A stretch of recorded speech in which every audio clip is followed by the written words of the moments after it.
Les cris du stade Ramon Sánchez-Pizjuán résonnent encore dans la tête des supporters barcelonais. Une défaite 4-1 contre Séville. Un naufrage collectif. Le Barça version Hansi Flick vient de toucher le fond. Et pourtant, ce n'était pas censé se passer ainsi. Après un été plein d'espoir, des promesses de renouveau et des jeunes prêts à exploser, les fans blaugrana assistent aujourd'hui, impuissants, à la lente désintégration d'un projet qui devait incarner la renaissance du club catalan. Mais comment en est-on arrivé là? Et surtout, est-ce déjà la fin du Barça de Flick? Le choc face à Séville n'a pas seulement mis en lumière les failles techniques, mais aussi une crise d'identité.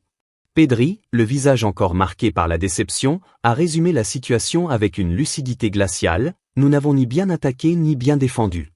Il y a beaucoup de choses à revoir pendant la trêve. Des mots forts, presque désespérés, qui traduisent ce que tout le vestiaire ressent, une perte totale de repères. Ce n'est plus simplement une équipe en difficulté. C'est une équipe qui ne sait plus comment réagir, comment se battre, comment jouer ensemble. Depuis plusieurs semaines, les signes avant-coureurs s'accumulent, des passes approximatives, des erreurs de relance, des duels perdus, des visages fermés. Le Barça, autrefois synonyme de créativité, de maîtrise et de jeu collectif, semble devenu une équipe ordinaire. Les automatismes ont disparu. Et les cadres, censés montrer l'exemple, se retrouvent eux aussi à douter. Lewandowski manque un penalty décisif. La défense s'effondre au premier pressing. Et sur le banc, Flick, stoïque, semble impuissant. Alors, que se passe-t-il? Le problème, c'est que cette crise ne repose pas sur un seul facteur. C'est une tempête parfaite, née de la combinaison de trois faiblesses profondes: le mental, le tactique et le collectif. Sur le plan mental, le Barça n'a plus de leader émotionnel. Depuis la blessure de Gavi, l'équipe a perdu son cœur. Pedri tente bien de guider, mais il n'a ni le tempérament ni la voix d'un capitaine à l'ancienne. Résultat, quand les choses tournent mal, personne ne secoue le groupe. L'équipe subit, baisse la tête, encaisse. Sur le plan tactique, les choix de Flick interrogent. Le pressing, qui devait être une arme, s'est transformé en piège. Dès que le bloc se fait transpercer, la défense est exposée. Les adversaires le savent, il suffit de casser la première ligne pour ouvrir le jeu. Les transitions défensives sont inexistantes, les espaces entre les lignes immenses. Le milieu, pourtant talentueux, est trop souvent dépassé. Et sur le plan collectif, c'est la déconnexion totale. Chacun joue sa partition sans cohérence d'ensemble. Les attaquants ne redescendent plus défendre, les milieux sont isolés, la défense recule sans coordination. Le Barça ne parle plus le même langage. Le symbole de cette désunion, c'est ce qu'on a vu à Séville. Des joueurs qui s'énervent entre eux, des gestes d'agacement, des regards fuyants. Ce n'est plus une équipe, c'est un groupe d'individus perdus sur le terrain. Mais attention, tout n'est pas perdu. Flick et son staff ont encore les cartes en main pour inverser la tendance. D'abord, la trêve internationale arrive au bon moment. Elle peut servir à tout remettre à plat. C'est le moment de reposer les organismes, de reconstruire le mental et de redéfinir les priorités. Flick doit simplifier le jeu. Revenir à des bases simples, un bloc compact, une relance plus directe, une gestion de l'effort plus rationnelle. Les séances mentales doivent aussi devenir une priorité. Le Barça ne retrouvera pas la victoire sans retrouver la confiance. Il faut des discussions, des mots, des regards dans les yeux. Il faut recréer un lien. Et cela passe aussi par le choix des hommes. Certains cadres doivent se remettre en question, d'autres méritent de retrouver du temps de jeu. Des jeunes comme Fermin, Faure ou même Marc Gu peuvent apporter de la fraîcheur et de l'énergie. Le Barça a toujours su se relever grâce à sa jeunesse. Ensuite, il faut oser changer tactiquement. Pourquoi s'entêter avec un schéma qui ne fonctionne plus? Un double pivot pour protéger la défense? Une ligne plus basse pour éviter les contres? Ce ne serait pas un aveu de faiblesse, mais une preuve d'intelligence. Le club doit aussi préparer le mercato d'hiver. Même avec des finances limitées, parce que, oui, cette saison peut encore basculer. 3 scénarios sont possibles. Dans le meilleur, la trêve agit comme un électrochoc. L'équipe se reconstruit, retrouve confiance et enchaîne les victoires. Le Barça remonte au classement, se qualifie pour les 8e de Ligue des Champions et sauve l'honneur. Dans le scénario intermédiaire, le club limite la casse. Il se stabilise sans briller, termine dans le top 4 et prépare sereinement la saison suivante. Mais dans le pire scénario, la spirale continue. Les tensions explosent, le vestiaire se fracture, et Flick finit par perdre son poste avant la fin de la saison. rend tout prévisible. On recycle la balle, on tourne, on attend l'ouverture, mais rien ne vient. Et quand on perd le ballon, le pressing collectif n'existe pas. Ce déséquilibre constant fatigue les joueurs et fragilise la confiance. Pedri, habituellement si calme, multiplie les pertes de balles isolées, et Lewandowski, frustré, ne touche presque plus un ballon dans la surface. Pourtant, il y a un mot qui revient dans le vestiaire, fierté. Certains cadres refusent de baisser les bras. Ter Stegen, capitaine de cœur, a réuni l'équipe après Séville. Il a parlé longuement, sans filtre. Nous devons redevenir une famille. Si on ne se bat pas les uns pour les autres, on ne gagnera plus jamais. Ces mots, rapportés par un journaliste de Mundo Deportivo, auraient provoqué une prise de conscience.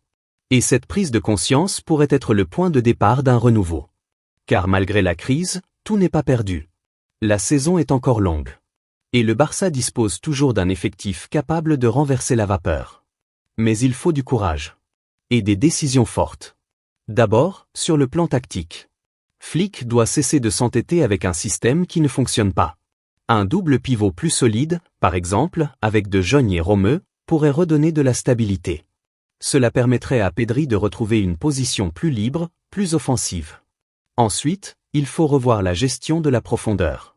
Trop souvent, les attaques se bloquent dans l'axe. Utiliser davantage les couloirs, donner plus de liberté à Rafinha et Yamal, pourrait redonner de la vitesse. Mais au-delà du terrain, c'est le mental qu'il faut reconstruire. L'équipe a besoin de leaders vocaux. Dans le Barça actuel, tout le monde parle doucement. Or, dans les moments de crise, il faut des voix qui portent. Un Puyol, un Xavi, un Mascherano. Des joueurs capables de hurler, de secouer, de rallumer la flamme. C'est aussi là que la direction doit intervenir.